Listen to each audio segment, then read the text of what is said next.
Estamos de volta com o nosso CJC+, hoje em clima de amor e muito aprendizado também. Para você que está começando o relacionamento, ou que está sozinho, ou até mesmo está passando por um término e fica pensando, poxa, e agora o que fazer? Não consigo levantar da cama, estou muito triste, não quero conhecer ninguém. Quando a gente termina, a gente fala assim, eu nunca mais quero namorar ninguém, acabou isso. Meu filho, passa, às vezes nem um ano, né? Meses. Passam meses, já conhece alguém e você encontra uma pessoa que vai te fazer muito mais feliz do que você perdeu aqueles anos toda a sua vida com alguém que não preste, né? É verdade, tem muita gente aí, né? Infelizmente. E para você que está curtindo nosso programa, a gente vai continuar aqui com esse bate-papo e para nos ajudar, a gente está conversando aqui com a psicóloga clínica Tássia Nogueira, que está nos ajudando aqui com esse assunto. E eu quero perguntar aqui para a Tássia, porque eu já falei aqui nos blocos anteriores, nosso primeiro convidado, porque a gente ouve muitos clichês, né, que as pessoas falam para tentar, sei lá, nos ajudar, vamos dizer assim, né, para tentar nos dar alguma dica, né, de como fazer o relacionamento dar certo, de como... Mas tem um que é dado geralmente para solteiro e eu queria saber se aplica de forma real quando a gente fala que, abre aspas, a pessoa solteira... antes de começar o relacionamento, precisa ser feliz consigo mesmo. Fecha aspas. É verdade, tá? A pessoa primeiro ela tem que estar realizada, tem que estar feliz consigo mesma, tem que estar... Para depois, então, ela pensar em se relacionar com alguém. Ou se a pessoa não se sentir realizada, ela pode começar a ver o que vai dar. Poder pode, né? A gente tem escolhas e a gente escolhe o que a gente quer. Mas esse clichê é uma verdade. É uma verdade porque... Até no outro bloco, né, o Vitor estava falando sobre isso, sobre essa questão de, muitas vezes, a gente depositar no outro a nossa felicidade, né? E a gente vê muitas declarações de amor no Facebook, você me faz feliz. E assim, eu não sei se vocês já leram, tem um texto de algum escritor, que eu não me lembro o nome, que ele fala para a esposa, você não me faz feliz. Eu sou feliz porque eu sou. E aí ele vai discorrendo e, na verdade, é uma carta de amor para ela, mas ele fala que ele já era completo, né? Então, a gente precisa ser feliz, a gente precisa se encontrar e ser completo antes de ter o outro. Porque o clichê que a gente ouve muito e é muito romântico, muito lindo, tem música sobre isso, é aquela metade da laranja. Eu encontrei a metade da laranja. Essa música linda, super romântica, super né? Maravilhoso. Super romântica. Mas... para uma laranja ser cortada, se ela sentisse dor, ela ia sentir dor. Se ela tivesse, né, a capacidade de sentir, ela iria sentir dor. E, então, assim, não é metade da laranja. Eu preciso ser eu e o outro precisa ser o outro sendo ele mesmo. Os dois viram um suco, né? Com duas laranjas. Com duas laranjas, mas não duas metades, né? É verdade. E aí funciona, porque se eu vou ficar depositando no outro a minha felicidade, na verdade eu estou buscando uma imagem que não existe. Porque eu estou querendo do outro algo que eu criei dentro de mim. O homem perfeito, o galã de novela, o príncipe encantado, né, como vocês estavam falando antes. E esse príncipe encantado, esse galã de novela, esse homem perfeito, ele existe na minha cabeça. Ele não existe de verdade. Quem dera se existisse. O meu parceiro, ele pode ser o galã de novela, o príncipe encantado, o homem perfeito, à medida que a gente vai construindo junto, né? E o perfeito, quando a gente fala do perfeito, na verdade é o perfeito dentro das suas imperfeições. É eu saber amar as imperfeições do outro. E aquilo ali não vai ser um peso dentro de um relacionamento. Então, assim existe. O homem perfeito e a mulher perfeita, né? Mas eu aqui, quieta na minha, sendo a princesa encantada, esperando o príncipe de cavalo branco, ele não vai vir. Eu preciso me movimentar. Então, eu preciso ser completa, eu preciso ser feliz sozinha, para assim conseguir no outro agregar, né, dos dois, das duas vidas ali, né, para fazer um suco, as duas laranjas para fazer um suco, né? Muito bacana. E outra curiosidade também, você sabe que os nossos adolescentes estão cada vez mais precoces, né? Hoje em dia você vê... Gente, eu não aguento com isso. Com 10 anos de idade falando que ama o outro. Não, você é o amor da minha vida. Eu tenho uma sobrinha também, né? A Clarinha na outra, ela tem 15 anos e ela já fala que ela é completamente apaixonada pelo namorado dela, 15. nossa, porque eu amo, ele é a minha vida. Eu falo assim, Juju, meu amor, você tem certeza disso? Ai, gente, só que adolescente... Agora a gente entende o que os nossos pais falavam. Agora a gente não gosta muito de se meter, né? A gente tenta conversar. Isso revela a nossa idade, né? Eu ouvi um amigo falar aqui, né? Ele dizia isso muito. Então, eu queria perguntar para você, Tássia, qual a importância da gente tomar cuidado também com os nossos adolescentes, porque eu acho que tem muita mãe assistindo o nosso programa, muito pai, né, também, de deixar o jovem namorar tão cedo. O que a gente pode fazer, aconselhar? O que a gente faz numa situação como essa? E aí a gente volta para aquela palavra-chave do quadro anterior, diálogo, né? Porque no tempo dos nossos avós, funcionava muito bem a proibição. O pai falava, não vai sair de casa, a gente sentava, né? A gente não, porque eu não sou dessa época, mas quem era dessa época sentava e não saía de casa. Hoje em dia, a gente percebe que não funciona mais. Então, precisa do diálogo. Conversar com o adolescente, com o jovem, dar valor para o sentimento dele, porque quando a sua sobrinha fala que ela está apaixonada, ela realmente acha que está apaixonada. E para ela isso é uma verdade. Por mais que a gente enxergue de uma forma diferente, mas é a nossa visão. Ela está vivendo um relacionamento e para ela aquilo ali é uma paixão. Então a gente não pode desvalorizar o sentimento do nosso adolescente, né? Porque muitas vezes o pai, quando a criança, o adolescente está sofrendo, está sofrendo porque a novela acabou, né? A novelinha da tarde lá acabou, está sofrendo. Mas é um sofrimento genuíno. Sim. Não é tanto quanto o nosso, talvez, porque nós estamos mais velhos e o sofrimento da gente vai ser, sei lá, um salário que atrasou, alguma coisa mais assim. Mas é um sofrimento genuíno e a gente precisa valorizar esse sentimento do adolescente. Ele existe, ele está ali de fato, né? E aí a busca do diálogo, esse diálogo compreensivo, esse diálogo de falar, como a gente estava falando antes, do sentimento. Filha, eu sinto que não está no momento. O que você pensa sobre isso? Será que está certo isso? Como que você se sente?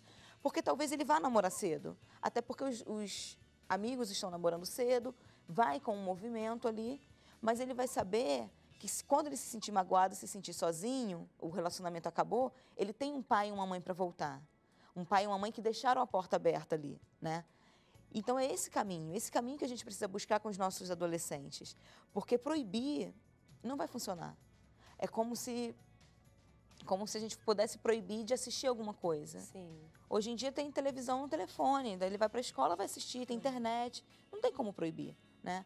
E uma vez eu ouvi de uma adolescente, ela tinha 12 anos na época, não estava falando sobre relacionamento, mas ela estava falando sobre uma série de TV, que ela falou assim, os meus amigos estão assistindo essa série, uma série muito, muito polêmica, os meus amigos estão assistindo essa série, mas eles estão ficando depressivos, estão com pensamentos mais suicidas, parece que gerou uma realidade, o pensamento de suicídio era distante, agora está muito perto para eles. E quando eu vi esse movimento dentro da escola, essa adolescente falando para mim, eu escolhi não assistir a série, mesmo todo mundo assistindo, porque eu sei que eu não sou maduro o suficiente para entender o que aquela série tem. Você já mostrou que era madura. Mas isso é o quê? O diálogo, né? Porque quando ela escuta do pai, filha, você acha que você é maduro o suficiente para ver essa série? Vamos lá, vamos pensar. Será que isso não vai mexer com os seus sentimentos? Será que isso não vai mexer com as suas emoções que talvez não estejam muito bem entendidas ainda? E aí ela conseguiu perceber que poderia acontecer isso com ela e ela evitou, né? Então, esse diálogo é muito importante, o diálogo aberto, né? E sempre lembrar, né, que pai e mãe não é amigo. Isso é muito importante, porque a gente ouve muito, um dos outros clichês que existem não, minha filha é minha amiga. Não é amigo. Não quer dizer que você não goste do seu filho, mas você é mãe. Então, você precisa estar numa posição de mãe, de ensinar, de educar, de acolher, de colocar no colo, de fazer carinho, né? De brigar quando é necessário. Porque o não, ele é muito importante para gerar resiliência no adolescente e no jovem para quando ele for adulto.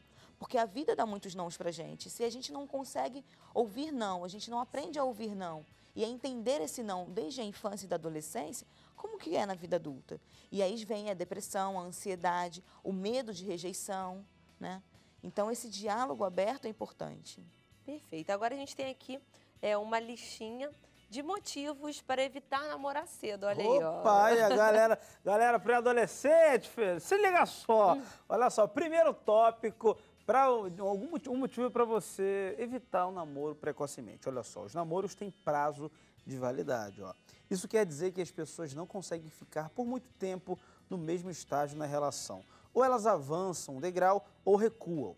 Ou seja, se a pessoa começar a namorar muito cedo, é bem provável que ao chegar em determinado ponto, ela vai querer uma dessas opções, casar ou romper para viver um pouco mais a vida de solteiro que acabou perdendo. Tá aí, ó, você acha que isso acontece muito também, tá? Essa pessoa que tem os casos onde as pessoas elas namoram bem cedo, casam, tá? Mas já acontece também, a pessoa casa muito cedo e chega namorando 8 anos, meu Deus, 9 anos namorando. Tem muitos casos que a gente escuta, né? Que a pessoa namora 10 anos e com 1 ano de casamento termina. Acaba o casamento. Mas por quê? Por que 10 anos estava dando certo e quando casa não dá, né? Às vezes o relacionamento não amadurece. Porque quando a gente começa a namorar com 11 anos de idade, né, é uma criança ainda, é um adolescente muito no início da sua adolescência. E aí a pessoa cresce, vai se desenvolvendo ao longo dos anos, passando, mas o relacionamento, ele é o mesmo relacionamento daquele lá do início da adolescência. Então, quando vai casar, não dá para ser a mesma coisa. Porque quando você casa, você tem conta para pagar, você tem que comprar móveis para dentro de casa, você tem hora para chegar em casa, você tem que fazer janta, e aí acabou aquilo, acabou aquela coisa de namoro, né? Então, assim, o namoro muito precoce, ele precisa ter uma manutenção muito assídua, né? Aquele cuidado muito pertinente ali nesse namoro. E, na verdade, é muito difícil de acontecer, porque aos 11 anos a gente não está preocupado em fazer manutenção das nossas emoções, que dirá da relação um com o outro, né? Então, tem essa questão do namoro precoce. Próximo tópico aqui, há maiores chances de o casamento precoce não dar certo. Se os jovens decidirem se casar, é mais provável que seu relacionamento não seja feliz. Durante a adolescência, as pessoas não têm maturidade suficiente para tomar uma decisão tão séria como essa, sem contar que se arrependerão por não terem aproveitado a sua juventude. Esse ponto aí também é muito... você tem que pensar bastante, porque a gente conhece casos assim, onde a pessoa, conheci o amor da minha vida, meu primeiro namorado, casou quando chega nos 7 anos de casado. Não estou falando que são todos os casos, tá, gente? Há suas exceções. Mas eu conheço um caso assim. Chegou nos 7 anos de casamento, não, quero curtir a minha vida. Largou a esposa, tá aí curtindo a vida, e aí? Aí é complicado, né? Esse é um tópico bem interessante, porque quando você fala, né, que o jovem ele não está preparado, o adolescente não está preparado ainda, isso não é algo só emocional, é algo neurológico, né? Porque a capacidade de escolhas assertivas e percepção de perigo, percepção do que está acontecendo, ela se localiza no lobo frontal, que até os 18 anos não está totalmente desenvolvido. Então, é algo biológico. As escolhas dos jovens serem escolhas atropeladas é biológico, né? Então, assim, um casamento precoce, ele pode acabar se desencadeando por esse lado, por esse caminho. E aí vem a questão das escolhas, né? A gente precisa escolher muito bem. Pode existir um casamento precoce que dê certo? Existem inúmeros, né? Mas as escolhas são muito importantes. Eu preciso saber o que eu estou escolhendo. Eu preciso saber, olha, se eu casar agora, vai chegar uma hora que eu vou ter... se eu casar com 20 anos, aos 30, eu vou estar com 10 anos de casado, eu vou querer ter filhos, enquanto os meus amigos aos 30 estão começando a namorar para pensar em casar.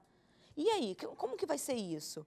Então, ter todo esse pensamento e planejamento mental, não precisa fazer um caderno, né, com tudo escrito, mas um planejamento mental para saber o que a gente quer. O que você quer da vida, né? E você falou da crise dos 7 anos. A crise dos 7 anos é muito interessante. Porque, na verdade, o que acontece com a crise dos 7 anos? Com 7 anos de casado, você passou do movimento da paixão, né, do namoro, você chegou naquela coisa do casamento, tudo novo, muito bom e tudo, passou dessa fase, né? E com 7 anos de relacionamento... Tássia, eu vou te cortar, vou pedir perdão, mas eu vou pedir para a galera de casa que está interessado em saber sobre essa questão. Vai no Instagram vai no Instagram da Tássia, vai chamar ela no inbox, vai conversar com ela, porque o nosso tempo já estourou. Eu vou pedir para você deixar seus contatos, como é que a galera faz para entrar em contato com você, para você terminar essa história para eles, tá bom? Tá bom. Fique à vontade. Então, gente, eu vou pegar uma colinha aqui que eu não gravei o número, mas o número é 21 995 78 4979, é o WhatsApp também. Vocês podem mandar mensagem lá para mim, fica à vontade, tá? E o Instagram é Tássia Isis Psicologia. Então, me procura lá, pode conversar que a gente troca uma ideia. Muito obrigado, agradeço vocês por essa oportunidade. E é um tema muito interessante e muito relevante, né? A Verdade. gente agradece, desculpa, tá bom? Pelo corte, não fique magoado com a gente. Até a próxima, tá, Tássia? E você de casa, obrigado também pela sua companhia. Beijo! Leve tudo que a gente disse hoje pra vida, tá bom? Até amanhã, às 15 horas. Fique com Deus. Tchau, tchau.